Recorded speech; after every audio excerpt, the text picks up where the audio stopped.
What's the worst video game you've played, and why? I kept dying on the Infocom Hitchhiker's Guide to the Galaxy. Turned out the game itself was a trick, a parody of other text-based games. Basically, if you did nothing, the game would happen around you, and you'd end up at the end. Diabolical, and not suited for the mind of a 4-year-old. Superman on N64.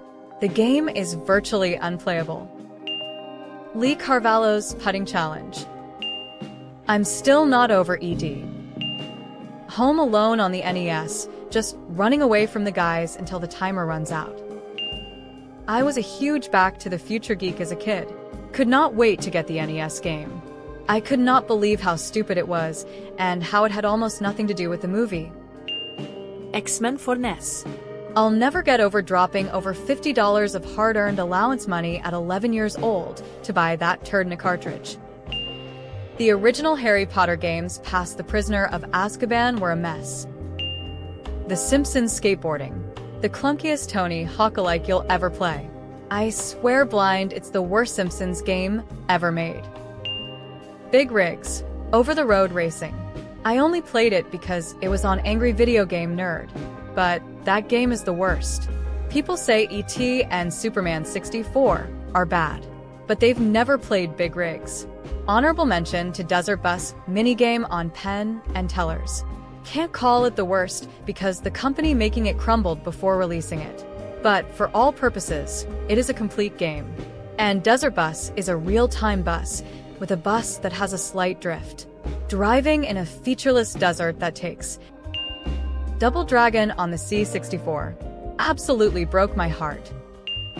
Ghostbusters on NES. As a child, I was insanely bored after a minute. Who Framed Roger Rabbit on the NES? Superman 64. Controls. I'm not sure, but the Gollum video game was pretty bad. Console versions of popular arcade games back in the early days of console gaming, Nintendo, Sega, etc. The console versions were always a poor quality version of the original arcade game, and were generally disappointing to play. Neo Geo was the exception since it was basically arcade hardware in a crazy expensive console. I feel like any time shitty video games get mentioned, it always gets brought up, and rightly so, but Anthem. They officially killed the servers in January of this year. That game had so much potential.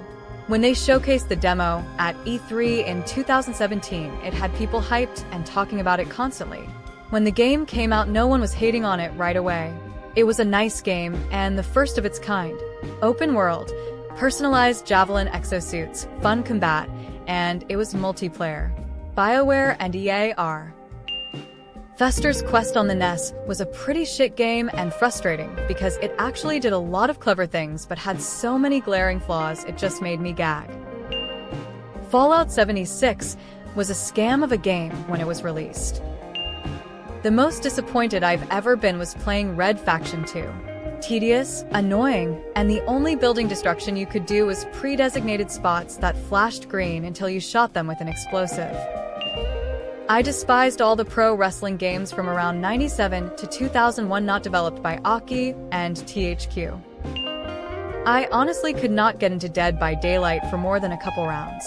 Incredibly clunky and unresponsive, which is made more obvious and frustrating by its genre as a survival horror game.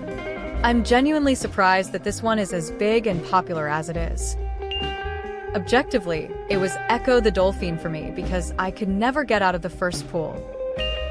Red Steel on the Wii. Wii launch title that was a first-person sword fighting game on a console that seemed tailor-made to sword fighting games. Oh hell yes. Give me that. I camped outside of the store in freezing weather all night for my Wii and Red Steel. That game was abysmal. Some mobile zombie game I downloaded at 2 a.m. More ads than zombies, honestly.